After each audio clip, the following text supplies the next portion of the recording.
Choo-Choo's isn't looking to play the Jace himself. He said, "Oh, I'm really big of all the AD mid laners." He's a Jace player as well. He does play it. But there's an interesting thing there. If you don't ban it, you are forced to first pick, and that is sometimes a very big downside. I think blue team players tend to think about that too much. Like, okay, guys, our adaptation is we're going to force ourselves to first pick a champion, regardless of the bans, regardless of what the match is going to be. And I'm glad they didn't kind of fall into that one. Rengar Zed, I think, again, continuing to be banned against Legacy. I think that'll be probably the same in Game 3. You don't change this up much. Zillion's still away from Swiffer here, so now I got to see what else Legacy have to deal with here since they've added a new ban this time around. Yeah, I like the Aurelia ban as well. It's almost comical to me, actually, because Minkuel, again, the old top laner for Legacy, just never ever wanted to play against Swiper's Aurelia. Apparently, Tallywacker is continuing the curse of Swiper's Aurelia because nobody wants to play against it. Rise will be the last ban out for the Chiefs. That's going to give Legacy, this time they'll take first pick Kha'Zix. Wow, interesting. So Kha'Zix really being the top contested jungler here. You expect Lee Sin to follow up, but Chiefs can pick that up whenever. I haven't seen a team play top lane Kha'Zix or Lee Sin in a very long time. I don't think we're going to start now. So that is a safe, good pick for whenever you want it. Take your time on this one. Chiefs can now say, well, we can lock our bottom lane. We can set up Radier and Rosie for an advantage. Or they can get these big contested picks like the Maokai that are honestly very important for both teams. We got to see what they go for. We'll see. We're going to lock in a few champions in just a moment. They'll take their bottom lane, actually, and they'll swap just something out here. They'll actually have Lucian Jonna instead of Corki Jonna. So little adaptation there, but Chiefs clearly valuing this AD carry. Well, the AD carry that was devalued in the bans was this Tristana no longer being banned away as well overall in the matchup here. So Tristana, the hover here. Again, Carter doesn't need to rush this pick, but he's going to grab it here. I want to see if they pick safe. They are. So Legacy are looking for these solo lane counter picks here, picking the same champions that Chiefs, where they know Lee Sin is 90% going to be picked up by Spooks later on. So now Chiefs, what are you going for? We'll have to see. They've got 50 seconds or so to pick things up. And it's funny to me that we really hyped up the jungle matchup in that first game as well. And both junglers played fine, but I actually feel like that was one of the least impactful jungle games by both of them, simply because everyone else on the teams were playing so well. Right. It was interesting because I think Carbon did play a major part in securing the very first dragon. His gank top forced an early recall, forced a TP mismatch, which allowed a very, very safe first dragon. That actually played out very nicely. After that, though, I didn't see anything from Carbon's Lee Sin. And if you play Lee Sin in a Kha'Zix, you need to do more than secure one objective that your team is probably going to get anyway. So that was a little bit heartbreaking to see. Same lineup pretty much coming in here for the rest of Chiefs. They grab, again, the Maokai on Swiper. Lee Sin, no surprise. They're going to save their mid lane for last. Yeah, we talk about these teams being equal. They're basically just trading champions that they had in game one. Right. They've got Lucian and Lee Sin this time for Chiefs. Legacy going to take Kha'Zix here. Tristana is a big change. I want to see how the rest of the draft kind of shakes up before we get into exactly how that fits into the comp. But you're right, it was a ban in game one and is left open here. Carter happily picking that here. Legacy have got 2 picks, and understandably, they're going to leave Swiffer with the counter pick on the red side as well. So now it's time to see what else Legacy rounds this comp out with, because they've got Kha'Zix and Tristana right now. Very big late game threats, but there's no tank right here. I think Gnar would be a good choice. He's a tanky building champion. I think Gnar is just finding his Maokai here as well. And that would allow them some early game lane pressure, because I think they need some kind of early game to look decent as Legacy. And they need a tank in this lineup as well to set up Kha'Zix and Trist to make plays.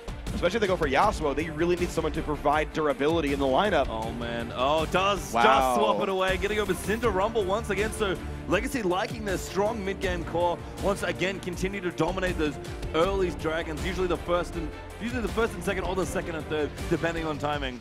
This is scary, though, because there's a big mismatch in lane. So first of all, they have no good gank potential because Kha'Zix is not a very good ganker early on. Second of all, they have this mid-game power spike or early game power spike of like, we're going to take Dragon with Rumble, but they picked Tristana with it, who is the worst level 980 carry in the game, the worst level 780 carry in the game, has no pressure at all at that time. And so he's kind of setting his team back by picking that type of champion. Under no pressure to pick it, did so anyway.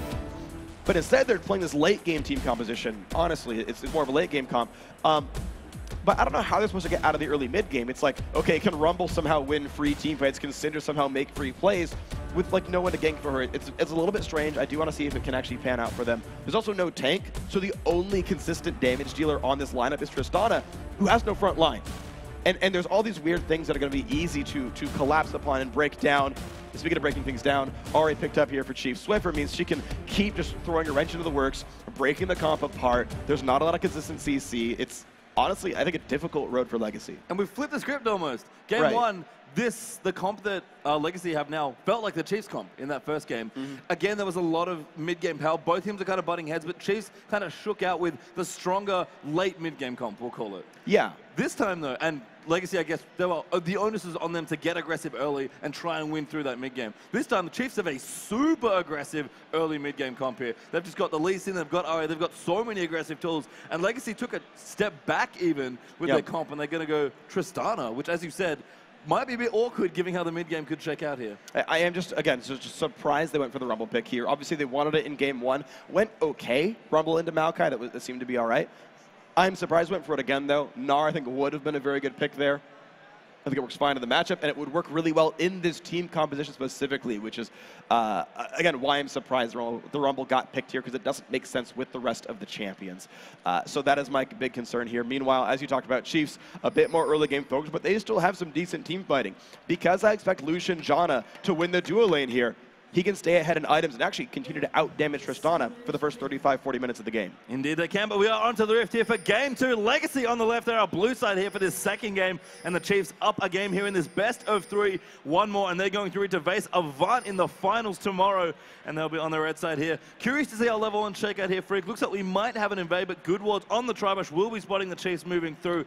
Lane swaps for me are kind of the interesting part of this, because they really want to get Trist through a horrible early mid-game. And I actually do like Rumble pretty well in a lane swap as well. He doesn't necessarily need any more than maybe 4,000 or 5,000 gold to really complete his most important items in general. So holding a Maokai down in a lane swap, dodging a Lucian in a lane swap, and letting Rumble just gain levels, all those are very good things. Legacy also had great wards to spot the early warding pattern and the walk out.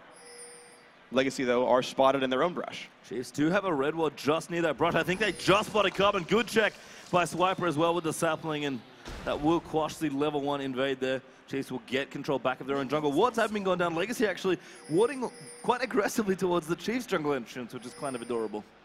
Yeah, they kind of spent all their wards just seeing where are people, where do people go, which actually leaves both teams with the same information. They pretty much both teams saw the entire lineup of the enemies, and Chiefs still have 2 trinkets up available right now, which gives them the higher, I guess, sort of potential, right? Because they can actually put some more trinkets down. Yeah, and it's the lane swap's almost a guess at this point. Oh, no. We're not going to have an invade. Spooks didn't trinket it. Yes, Spooks, no, he didn't check. He's maybe going to get first spotted. Great slow from Tallywacker on the Harpoon, and he will be first spotted by Tristana. That's a great start to the game by Legacy. Both junglers sent skill shots into that brush to check if someone was there. Neither saw anyone, but Legacy had a pretty good idea because they used one trinket ward that spotted that the Chiefs blue buff was not started.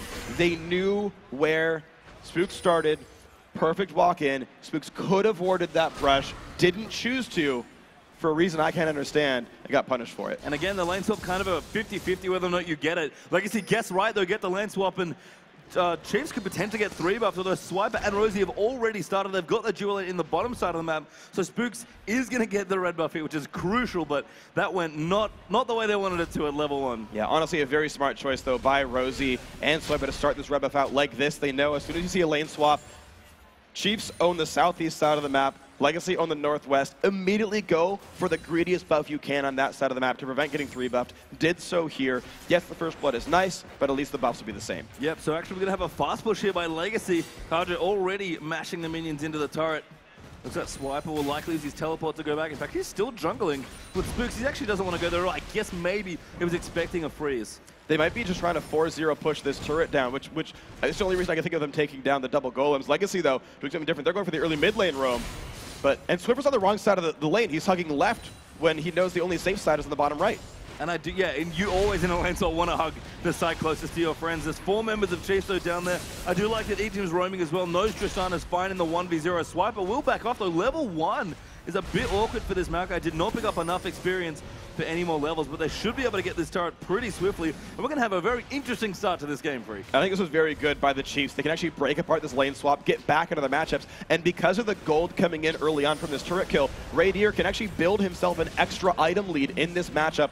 Unfortunately, shared local gold. He could have 75 more gold right now if Carbon had walked if Spooks had walked farther away, but he can get back in his lane, pretty much equal level to Cardred, and say, hey, remember how this matchup's really good for me? I want it.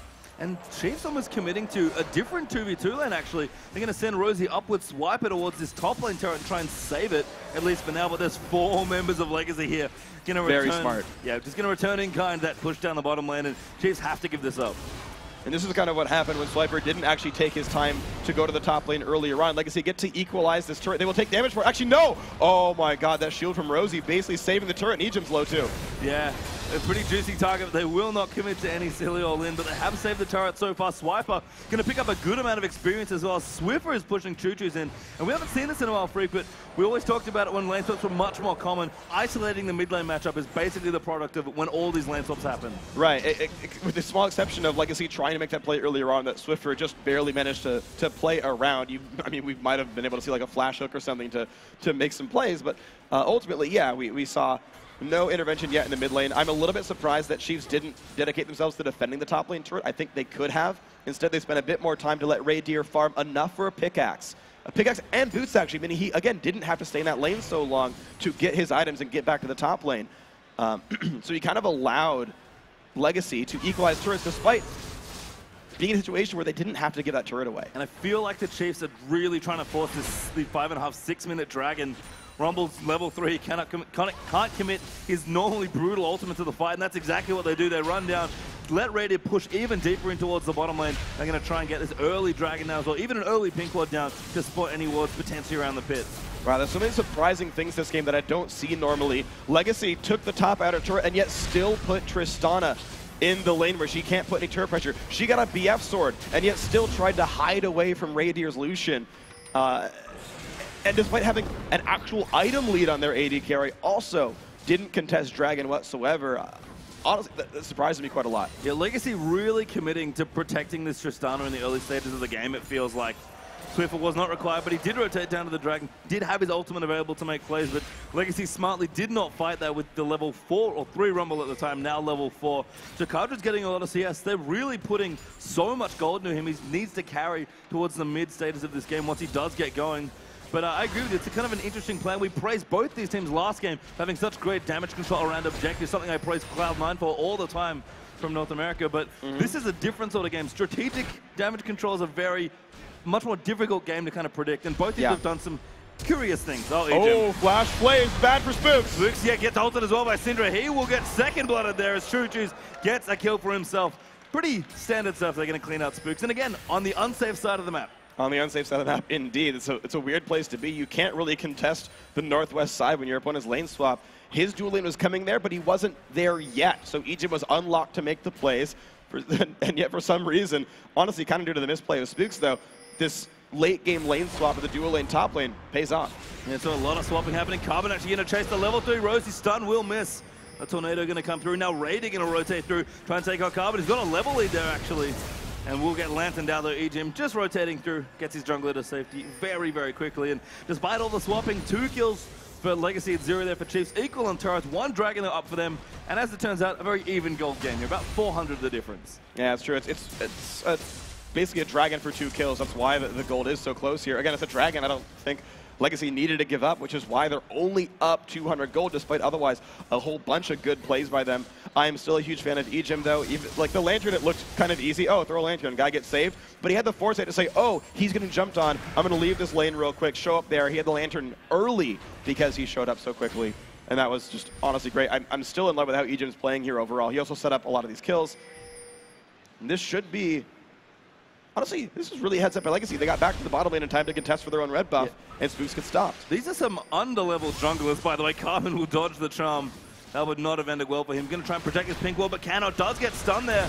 And Spooks will defend 4 members of Legacy versus 4 members of Chiefs as well. And actually now, Raydeer is left in the top lane to try and take out this turret. This is a really odd game. A lot of very, very strange lane moves that I don't normally see exactly. And well, Raydeer needs some time to farm back up, though. He needs to go equal items to Cardred in order to be as useful as a champion. But while that BF sword sits there unanswered, Raydeer cannot fight the man. So good place to be on the other side of the map. He's the fastest turret pusher on his team. That's exactly where Chief Raydeer wants to be. So very smart things by Chiefs. Yeah, I mean, both teams actually prioritizing their AD carry farm, but have very different AD carries. So it's kind of interesting to see this shake out. But This is going to give both Cardred and Radier a lot of space as we move towards the 15-20 minute mark. Basically, the next Dragon fight, AD carry is going to be very important. And of course, we're going to have Tallywhacker's ultimate potentially in there as well on that Rumble, who's now picked up his Haunting Guard. So he's well and truly on the way to a very nice standard Rumble mid-game. Yeah, this is decent, and the Dragon's going to be coming up in about 2.5 minutes, 3 minutes by this point. So this will be pretty well timed with Rumble being very useful. And as long as they can bypass Tristana being fairly useless at this point in the game, they're actually able to contest Dragons as Legacy. That's very impressive, and it can set them up for a really good transition into the late game. Yeah, it's one of those things where you have so much strong mid-game power, pretty much between your Syndra Kha'Zix and your Rumble, that your Tristana just not, oh, Swiper gets grabbed. They're going to come in, but don't really commit. Rosie actually trades back for a nice bit of damage, and they're just going to continue to hammer away on this turret. But moving back, as long as the Tristana isn't horribly behind, you actually do just fine in a mid-game Dragon fight. Yeah, I mean, there's a lot of contribution that Lucia can have. Oh, for sure. We got to see just kind of what the items come through. 145 now until Dragon. I expect Lucian to be pretty... Oh, wow, Carbon. The red buff stole the blue, the damage, the burn right there. Oh, Swiffer does find the charm. Nice Orb of Deception as well. Just to chunk down Choo-Choo's. That was a guess as well, I believe. Did not have a ward. Yeah, I believe that was a prediction just off of, like, him having a blue buff anyway and a Chalice, so he'll never run out of mana regardless. Yeah, he just purely predicted the Choo-Choo's movement pattern. That was sick. Spooks does not have a ward to hop to. It would take his flash to insect somebody. Takes a bunch of damage, and he's going to go down. Choo-Choo's finding the third kill of the game. Now Swiffer also caught up, has to ulti away, but Cardred is still here to do damage. BF Sword Tristana chooses not to chase. Swiffer did have his flash, able to get up pretty cleanly. Had to use all his abilities though, using that, popping that Spirit Rush, and again a nice collapse there on the mid lane by Legacy. Actually gets the blue buff, I believe, over to Choo-Choo, so they completed the buff transfer, which is nice. That's true, and I can't believe how much this went well for them. Despite having really awkward lanes and not a great ganking jungler, the lane swap made everything go the right way. Syndra, one of the best 1v1 laners in mid, got the uncontested 1v1 11 CS lead. Tristana got to dodge the horrible matchup, did good things with it. Rumble got to basically deny farm to Maokai while still being useful, and Kha'Zix, despite not being a good ganker, was in a non-gank situation, and it's beautiful. It's Swiper going aggressive. Tallywhacker will eat a lot of the culling there from Radier, and the rest of the team's coming in, but now around the side, Legacy have come in. Eden's going to grab out Swiper, going to go in, look for a flag, doesn't quite find it. Equalizer will pop down. Spooks just missing a knock up there on that kick with Radier, chasing now Carbon, gets collapsed on though by Tally and Cardred and goes down. Now the reset comes in. Swiffer off to the side's got to be careful. Cardred as well getting quite aggressive with no mana, but Legacy, 4 quick kills in this game, and they are picking up speed swiftly here, Freak. They are definitely picking up speed, but Chiefs, of course, still pretty good in gold overall. Dragons also back up, so the health bars of Legacy are very important here. Chiefs can sneak this one in as the respawns come through, and the health bars are decent. Yeah, teleport there by Swiper, I believe. They're trying to quite aggressively contest this Dragon. They know the Rumble ultimate's down. We're going to try and look to pick this up. Looks like Legacy are recalling, actually, so will, in fact, give up this Dragon. So even though Legacy won the battle, they got the 1-for-0 here. There's no ultis available, no health bars really for the team as well. They're all forced to back, and this is a Dragon for Chiefs because they got healthier faster. And I have to praise the Chiefs here for very pragmatic play. They, as I said, when I've talked to them, they have got very solid plans against Rumbles. They're not actually afraid of that champion. And Tally playing it twice here, maybe if this is the 2-0, we'll see why, but they're not just having a plan that's shaped around trying to deny Rumble as many of his power spikes as possible. Swiffer gets grabbed, actually. How did Ejim find that? Choo-Choo's gonna pick up that kill. Swiper getting aggressive, tanks a couple tower hits, but there's no damage left because Swiper just got swept off the rift. Freaking Egypt, man. I heard a flash, and I was like, who the heck flashed? Look down, oh, Ejim flashed to get out of range for a hook. From off the screen, Ejim, I am in love with this player. He's making all the plays right now. And he was playing just as well in the first 50 minutes of the last game as well. So hopefully the wheels don't fall off. We're still playing great with the Chiefs. Managed to navigate that mid-game. This time, though, this is the start, I think, Legacy wanted in Game 1 with the Rumble pick. Yeah, it's been beautiful. I mean, the thing is, all these picks are because of the Thresh. It's not even the Rumble doing anything here. But there's the thing is they got that same sort of small early game lead, but they've got a fallback pattern now. They've got a Tristana who's doing well in items. She's going to be really close to Infinity Edge. Actually might have it on the recall here because of those 2 kills. You've got a Kha'Zix who's had a decent enough early game, 3 assists, 36 CS. The Elder Lizard comes in and he's going to be scaling up continually. Legacy are set to just keep power curving up and up and up. It's on Chiefs to kind of make some plays and turn this around. Yeah, so Infinity Edge finished for both AD carries, in fact. That's a big deal for Lucian still. And again, with a pretty decent 25 CS lead here for Radier, he's doing well. They're likely equaling gold given the general global gold and the kill scores as well.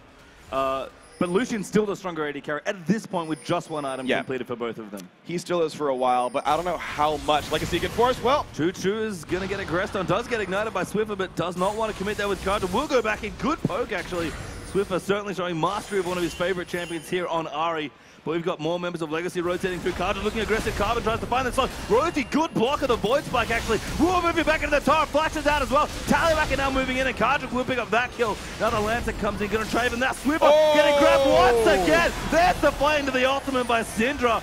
And Ejim, he's just playing so well. Over and over and over again. I don't know how he only has 3 assists. I feel like he's been making plays the entire game long, but these have been absolutely beautiful and flashy. So close, these kills coming through. We saw the makings of what could have been an amazing play by Rosie. Walked forward, tried to ult Carbon back in, but the charm afterwards missed.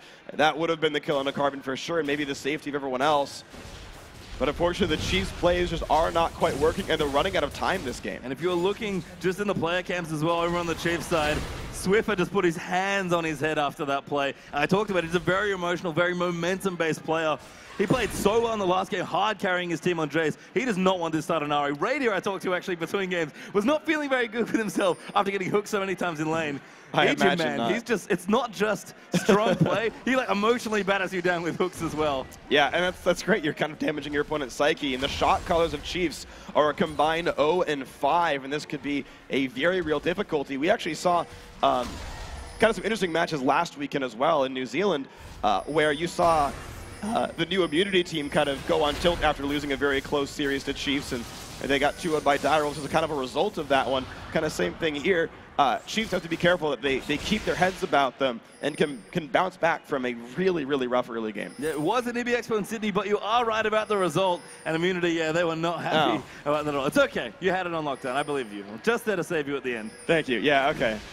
But no, you're right about that. And Chiefs, as we've said, definitely a team that can go until just a little bit here. Quite emotional. Carbon will dive in on the Spooks, though. Spooks is going back in. Does touch the hook there with a nice ward hop. And Spooks is getting aggressive on Carbon. He knows Swiffer's around. Going to look for a chop. Does follow in the 1v1 with a little help from Jana. Spooks is getting a bit of pep back in that step. That's going to be a good thing for Chiefs then. Thing is, because they've had a decent turret control and honestly a lot of farm as well, the gold is fairly close. It's 1,500 gold. Like, it's hard to know you're this close in gold when you can see you're down in turrets, you can see you're down in kills, but this game is actually quite close. And again, if Chiefs keep their head, they do need to make plays to get in, like back in on this game. I still believe that. But as long as they can keep making picks like that, they do claw back in. And I think for me, the biggest indicator of things maybe not going right here for Chiefs, it is very close, but it's a bit of a slow game here for Chiefs, given the comp they have. Ejim will not quite get hit by that charm, but for me it's the top laners here. Maokai is just going back now to finish that Rod of Ages. 17.5 minutes is a horrible timing. It's about a minute and a half later than you would be okay with. That is really slow. You're absolutely right on this one. I mean, the lane swap is partially to blame. You can't ooh, nice jump right there. The lane swap is partially to blame. You can't completely hate on them for this one. Absolutely. But it's just now stacking up. Dragon's going to spawn in a minute, so it's going to be a pretty underpowered Rod of Ages. I don't know how much Swiper can do in the next team fight because there's so much damage on the rest of this lineup. Double Pen order there for Tallywacker. Edge Xerxes order there for Cardred. It is an untanky Maokai. Yeah, and that Maokai not really benefiting from the lane swap, as you said. Tallywacker, though, has reaped so many benefits from all the lane swaps that happened in the first 10 minutes of this game. And this next Dragon is going to look nearly indefensible for the Chiefs. They're actually just wave clearing now. Legacy invading the top side of the jungle. Once again, they're going to take away the red buff, and Cardred will get a refresh there on that one. So Legacy doing what Chiefs normally do to people in games, taking over their jungle and just constantly fighting them around objectives. And a red buff on Trist 15 seconds before the Dragon respawns is an unsung but really, really good thing to have here for Legacy. I expect them to push their gold lead closer to 3,000 as a result of all this. And that sets you up even better for transitioning this game into an unwinnable situation. Yeah, and now they're going to get on this Dragon. Chiefs looking like they want to contest here. But I'm not particularly sure that's what they really want. So maybe we're going to try and get an exit kill or two and just trade a little bit of gold back. Ejim will find a hook on a Swiffer. Chuju's up to the side going in. Ejin knows quite low. Spooks though as well. Good hold there by Rosie to disengage, but Chuju just runs in with the damage, and a nice rocket there from Kartik will pick it up. A crit almost kills Spooks in one fell blow as well, but he'll just be able to get out, and Chiefs did not want to commit to that fight. Losing a dragon is okay, whatever, we can be fine. But losing a kill as well, just didn't need to lose any more than they already had. Oh, no! Eat him, please. Why were you Come there? on, man. Why were you there, Swiffer? There's nothing to do for this one. You've already got dead teammates. And I was about to say, well, Legacy, because their lanes aren't pushed, can't get anything off that first pick. Well, they get a second one, and the wave's cleared, so now they can get turrets. Now Legacy can get more off this. Eat him once more. The shield comes in from John. They'll try and defend this creep wave. Should be able to. Good stun by Choo-Choo's, but not confident. I guess Lucian was pulling up the back as well, so did not want to get in any sort of situation. So 9-1 in kills here for Legacy. 3-2 in turrets for them as well. And the gold is growing, as you mentioned, through. It gets 3,000 gold now. And again, that's still quite a small lead at 20 minutes, but that's a great position given the team comp for Legacy to be in. Yeah, it's like a 10-15% gold lead. I usually try to think of gold leads as far as percentages. I feel like that's like a good way to sort of keep in mind how hard someone's winning. And 10% is like a decent, respectable lead. And I mean, I'm beating a dead horse, but again, it comes to the fact that the late game is just better. You didn't stop a Tristana, you didn't stop a Kha'Zix, you didn't get any ganks as Lee Sin, so suddenly you're in this really difficult situation where you need Swiffer to make these plays. He's your only really big playmaker here, but if Legacy plays together, they just play for the siege, which they can easily do. Their comp is basically built for it. There's not a lot of ways in for Chiefs. And even then, Frick, I have to tell you, Swiffer, despite having a spectacular game one, he is horrendously far behind. Well, the weird thing is he started both his games like this. He started both his games with 3 deaths. That's to true. be fair, on Chase, he had 2 kills and assists at this point. He got a quadra kill and it was all okay. Yeah, and then he snowballed. But Ari is not that kind of champion, so I don't think we're going to see a similar performance. No, it actually looks like he is going to go for DFG after that, Athenes as well. With I think that that's right. Codex. And it's a great build, but it's going to be so late here. Even with double Dorans, has Boots one as well. He's just scrambling for gold here. And normally Chiefs, you know, even when lanes do fall behind, very good at controlling objectives and kind of make up some of the gold deficit there. But the Chiefs are getting choked out here by Legacy in the mid-game stages, and Legacy going to keep powering through. And the scary thing is, you mentioned it, Tristana just keeps getting better. Right, so what Chiefs are doing right here is basically trying to build themselves into a lot of wave clear. The static shift coming out for Lucian will help him get rid of minions as well pretty nicely, right? He's not trying to go for the mid-game spike of the Brutalizer Yomu's build. He's purely in defensive mode here.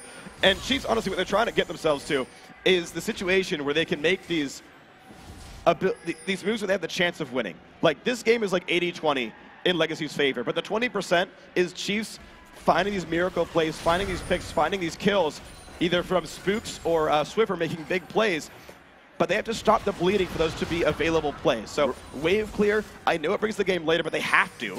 And then look for those situations where they can find random kills. Yeah, even though the gold lead is not massive here at this point, they just have to sit and take it here and try and defend as much of the base as they can. Tallywacker has already been working on this bottom lane tower. The Chiefs will race it over, but they're way too late to save it.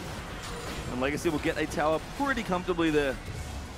Perfect by Legacy. They're giving the respect that it deserves to both Spooks and Swiffer, whereas in the meantime, they're doing the very safe, procedural, methodical moves of, okay, get the lanes pushed up, okay, everyone rotate through, take the turret down, okay, cool, reset, we'll do it again later with a different wave. And again, it almost feels like Lee Sin is just not having an impact that either of these junglers want. We talked about it, there were some good early moves by Carbon in game 1, and Spooks played fine, although did get himself killed at level 1, which was maybe not how we wanted it to go. But this has been no opportunities in the 10-15 minutes where Lee Sin is really at his peak for either Lee Sin player in the games we've seen so far to just make any impact. Right, and that's the thing is there's one good thing about Lee Sin, which is that even though he gets outscaled, he's always got playmaking. He's always got the chance to do things, no matter how far behind he is. Problem is, it's like I said, it's the 80-20 type of thing. On average, it's not going to work out. Sometimes it will, though, and that's going to be the hope repeatedly for Chiefs here. But that's kind of their only hope. Already going to go in, but he gets flash play there. Kadra jumps in, going to try and take him out. Swipe is going to move in with the teleport as well. But the rest of Legacy just let him waste the cooldown and run straight away. And that's a flash and heal burned on both sides, actually. I've actually been seeing these 80 carries prematurely burning heal a lot. Cardred healed there, I think, for movement speed for his teammates to try to get that pick. I'm a little bit surprised by that, but he doesn't. Actually, he needs the cooldown. Spooks almost follows up, but a beautiful hook by Egypt. Saves him. No, never mind. Gonna go down there. Spooks gonna kick Choo-Choo's back. Radiant gets blown up by Syndra. What on earth was that, though? That was a 20% right there. The heal was down. Rosie's gonna be okay, though. Oh.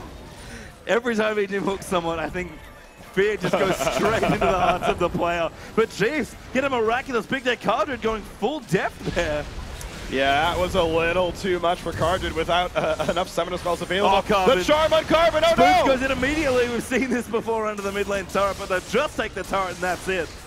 Signs of life there. That was a misstep and a crucial one there for Cardred Tristana. Yeah, the signs of life only pull them back to that 3,000 gold deficit, but again, they are stopping the bleeding by doing this. They're getting these little plays in. They got a turret off of it, which is good. And now the question is, how much fear have you put in Legacy's heart? How many wards can you put back down? You've got double Sightstone here with 6 total charges, now 5 total charges on these items.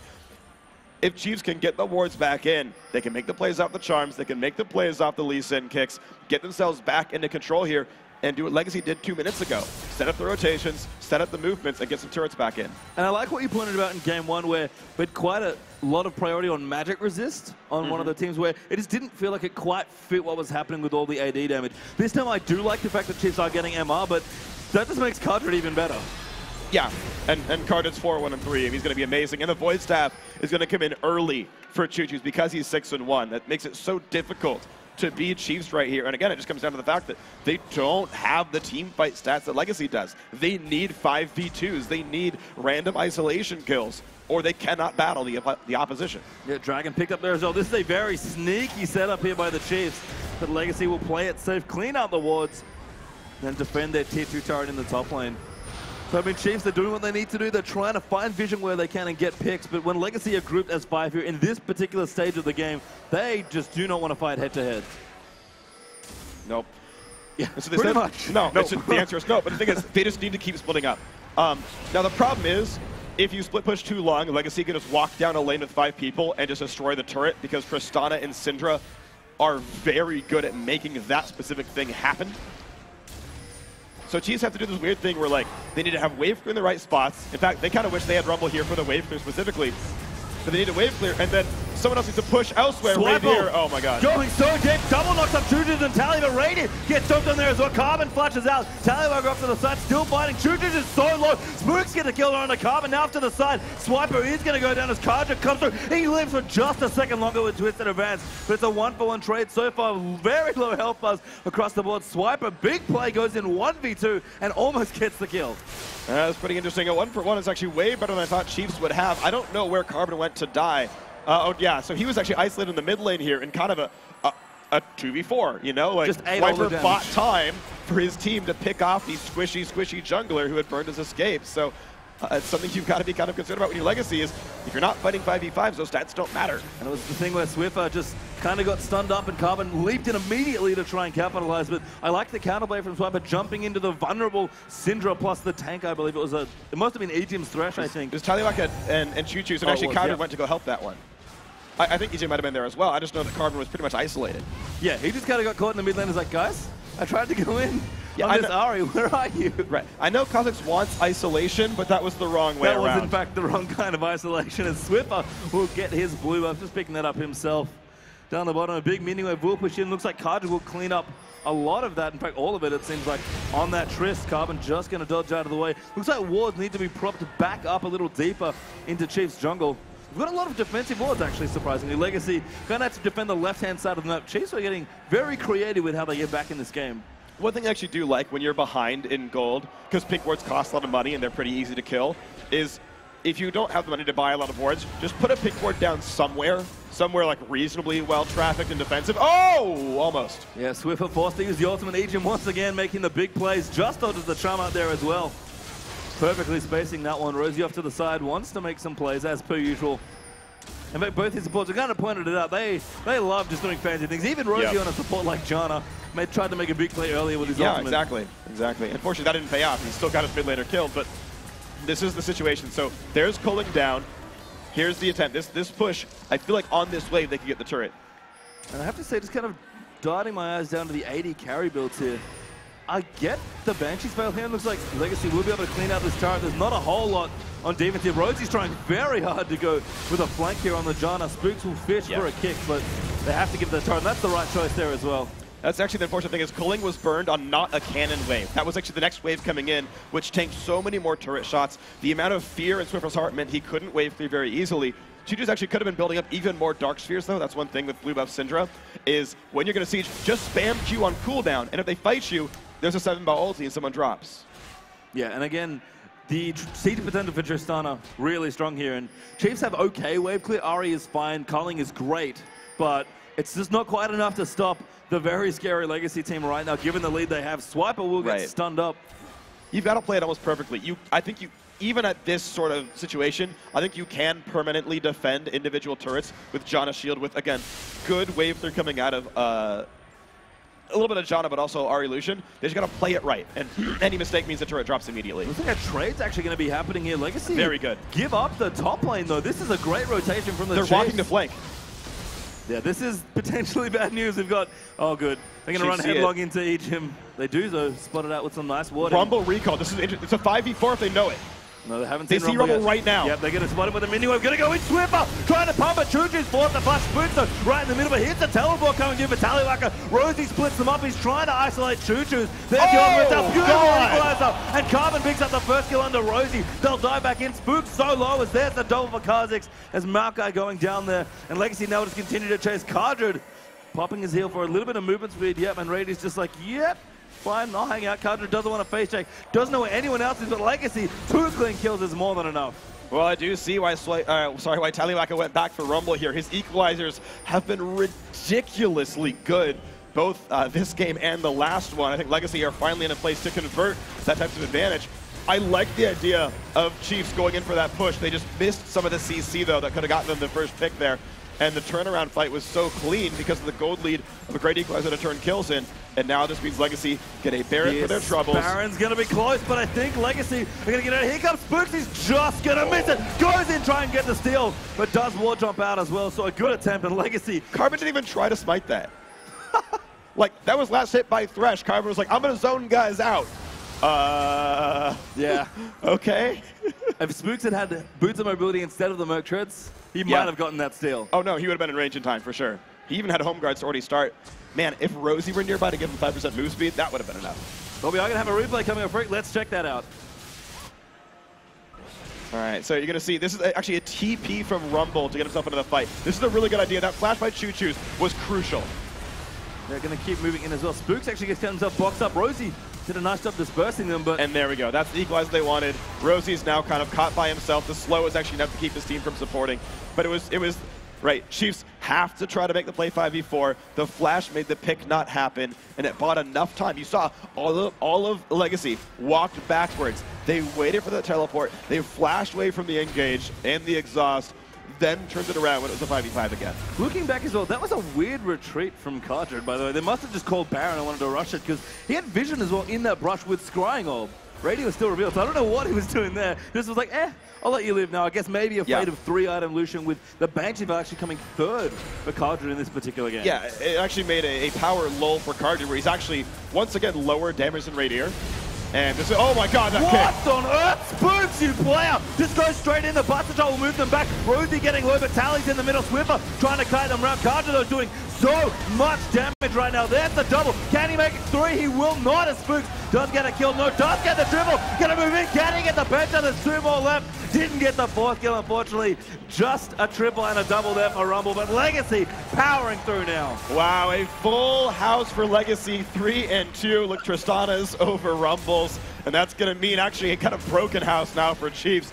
Mid inhibitor's going to be going down. I think they've got a heal afterwards, but they've got plenty of time to put wards back down, get control completely over this map in every single lane, and this could be very easy to close out for them. And the Chiefs, when we've looked at the gold lead, they've been down 4,000 gold. Not too bad, not great, but not too bad here. We're looking at 7,500 and counting now for Legacy. If they've just exploded ahead in every team fight. And it's funny to me, we talked about Tristana, had a weird early game, lots of an item lull there as well, picking up a defensive item third.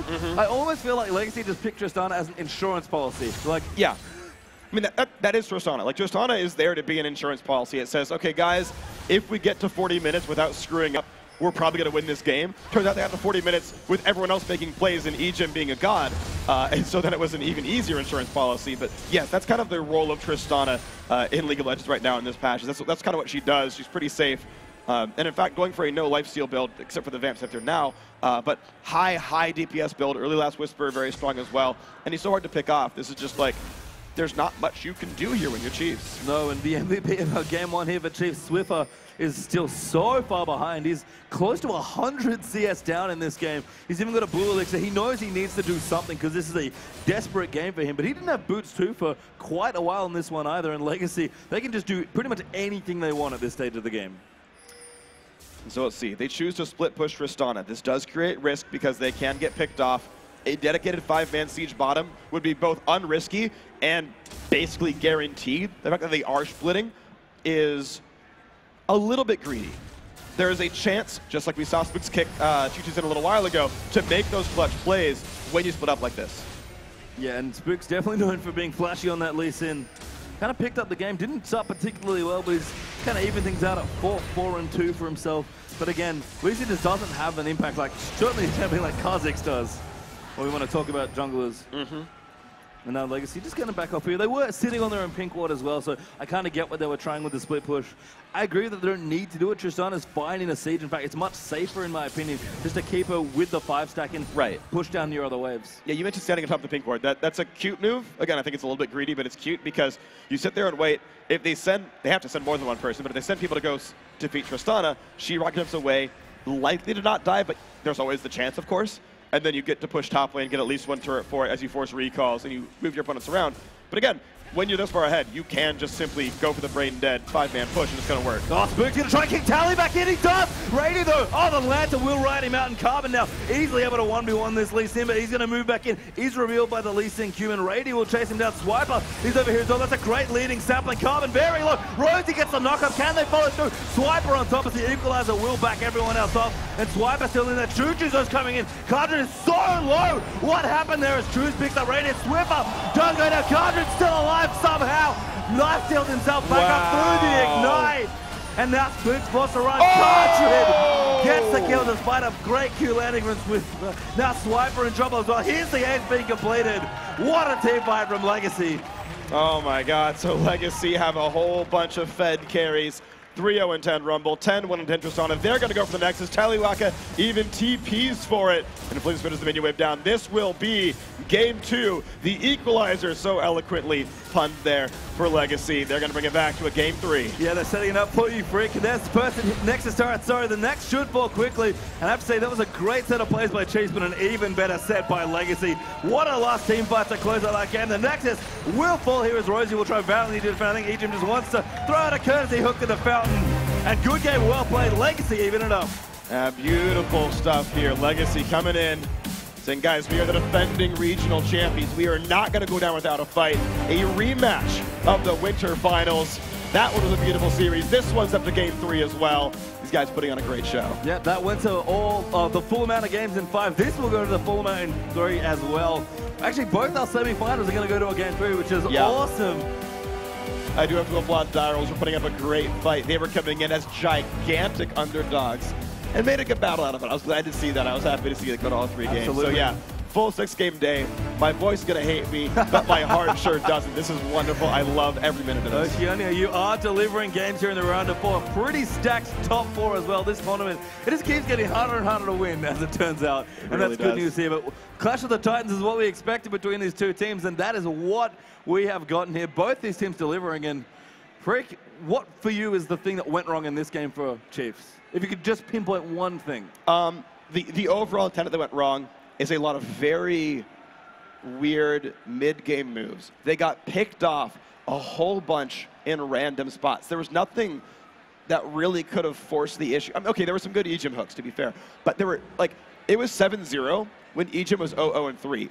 So more than half those kills were people just randomly being greedy. We saw Spooks on the wrong side of the map. He had seen them lane swap, went for his own red buff anyway, got caught out for it by, I think it was a flash flay coming in from Ejim, for example. There's another one where he got caught out by a QE from Syndra. Over and over again, the early game was gifted to Legacy. And when you pick a bunch of insurance policy champions and then give them the early game, there's very few chances for Chiefs to win that game. Yeah, they just couldn't get it going. But, Freak, we are going to throw to a replay. Break down what happened here.